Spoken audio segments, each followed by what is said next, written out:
Hey everybody, it's Scuba Chris here. These are some of my older Dexter bowling shoes. These are the SST8s. They're kind of old, but they're kind of expensive to buy new ones. This one here, the top part is starting to wear off. My rubberized stopped, so these are T2s. It's really simple. Just peel them off and put a new one on. I'm waiting for that to come in. This just came in today. This is my sliding sole, the S12. And you can barely make it out here. On my originals is the S12. So this is a Velcro seal.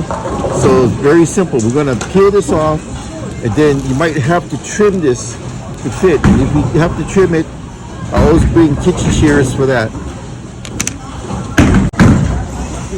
So here's the finished product after I cut it. So what I did is I just used the new one here.